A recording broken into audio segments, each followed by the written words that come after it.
आरक्षण के मुद्दे पर झारखंड के फैसले की हर तरफ चर्चा की जा रही है।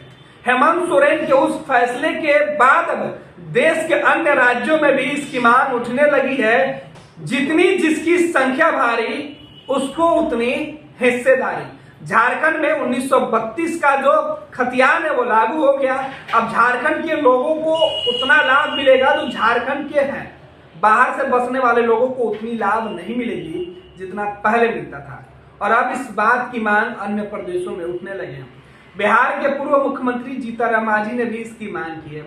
जीतनराम मांझी ने ट्वीट किया और सीधे तौर पर उन्होंने लिखा है कि जब झारखंड में इस तरीके के फैसले हो सकते हैं तो फिर बिहार में क्यों नहीं। आरक्षण को लेकर पूरे देश भर में अलग अलग लोगों की अलग अलग राय है।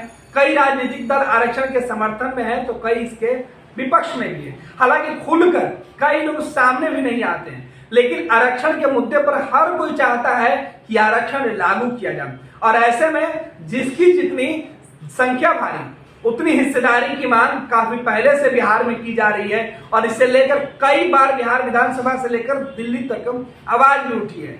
लेकिन अब झारखंड के फैसले के बाद बिहार में एक बार फिर से आवाज उठनी शुरू हो गई है। पूर्व मुख्यमंत्री जीतनराम मांझी ने आवाज उठाते हुए लिखा है, जब आरक्षण का दायरा पड़ोसी राज्य में बढ़ गया है तो हम क्यों पीछे रहें। माननीय मुख्यमंत्री नीतीश कुमार जी से आग्रह है कि जिसकी जितनी संख्या भारी मिले उसको उतनी हिस्सेदारी के तर्ज पर सूबे में आबादी के हिसाब से आरक्षण लागू कर एक नजीर पेश करें। यह न्याय संगत होगा। आपको बता दें कि झारखंड के बाद अब बिहार के जो नेता हैं वो इस उम्मीद में हैं कि बिहार भी झारखंड की तरह ही एक नए कीर्तिमान को स्थापित करने की दिशा में कदम बढ़ाएगा। ऐसे में पूर्व मुख्यमंत्री जीतनराम मांझी ने बिहार के मुख्यमंत्री नीतीश कुमार से बड़ी मांग कर दी है। जीतनराम मांझी का सीधे तौर पे कहना है कि आरक्षण मिले।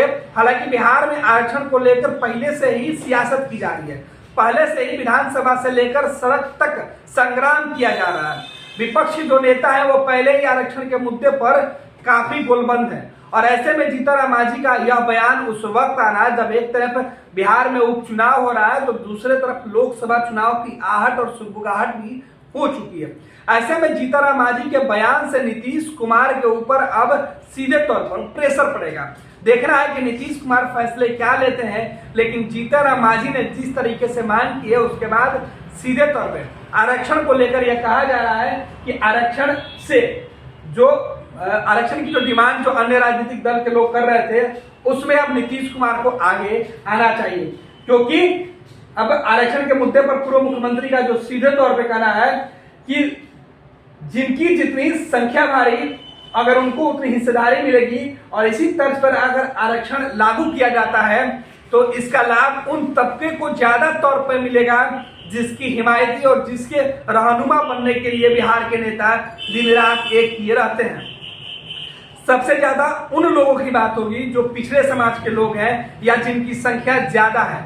आपको बता दें कि आरक्षण पर केंद्र का अलग फॉर्मूला है, राज्य का अलग फॉर्मूला है। और अब इसी फॉर्मूले पर जो है झारखंड में एक अलग तरीके से जो उनकी झारखंड की पुरानी मांग थी उसे लागू किया गया है। और उसके बाद उम्मीद कई राज्यों की जगी है जिसमें बिहार सबसे पहले आवाज उठाने वाला राज्य बनते हुए दिख रहा है। क्योंकि बिहार के पूर्व मुख्यमंत्री और महागठबंधन के सहयोगी जीतनराम मांझी ने यह मांग बिहार के मुख्यमंत्री नीतीश कुमार से की है।